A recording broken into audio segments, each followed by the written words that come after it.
Hello everyone, welcome to back my channel. I hope everyone is having a wonderful day. Before starting the video, please go ahead and hit the subscribe button.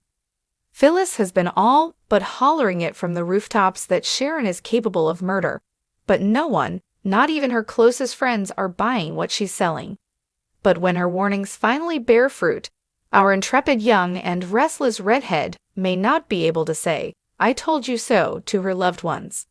Why? Keep reading to find out. Phyllis has been nothing if not high-strung since Heather's death, and no one could blame her when her son was placed under arrest after being wrongly accused of murdering the woman he loved. As a result, people are cutting her a lot of slack as she makes her way from venue to venue in Genoa City, loudly proclaiming that her nemesis, Sharon, framed Daniel. Despite some public emotional struggles after Faith and Lucy's car wreck brought back memories of Cassie's fatal crash, Sharon is known to all and sundry as the mild-mannered barista/neighborhood therapist who wouldn't hurt a fly. Of course, there's the pesky matter of her having burned the Newman Ranch to the ground during a bipolar crisis years ago, but that's still a long way from what Phyllis is suggesting. In fact, Phyllis' loved ones are well aware she's done worse herself, so they're taking her accusations against Sharon as the actions of a woman desperate to save her son from a life behind bars. The lone standout, incredibly, is Phyllis' other lifelong nemesis, Christine, who is representing Daniel in his legal case.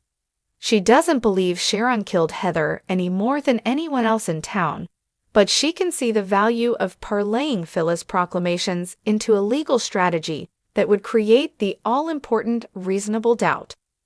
Add to that Sharon's shifty behavior at Heather's funeral, the motive of wanting payback for Daniel's role in Cassie's death, her struggle with her meds, and the fact that Sharon was the last to see Daniel's ladylove alive, and you've got yourself a nice little defense in court.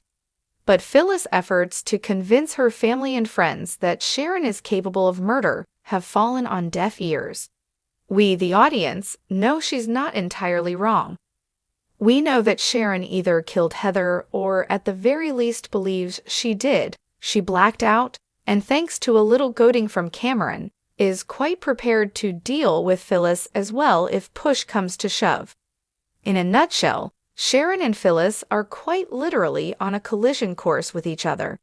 Unlike their fight so many moons ago that ended with Phyllis in a coma, this time it won't take place in a stairwell. Astoundingly, it appears that we're headed for yet another car crash. Young and Restless released a teaser video in their official page's Instagram story that previews Abby and Devon's wedding and ends with Phyllis, wide-eyed and panicked, behind the wheel of a car, clearly involved in a potential wreck. Given the circumstances, we can't help but wonder if this means Sharon will make some kind of move to permanently put an end to Phyllis' accusations against her. Perhaps she'll cut her brake line? Conversely, it could turn out to be a convenient coincidence that Phyllis is involved in a car crash right when Sharon needs her to shut up. Phyllis may swerve to miss something in the road and hit a tree.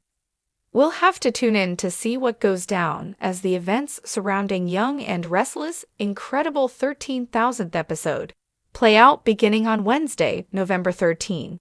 Watch the teaser clip below.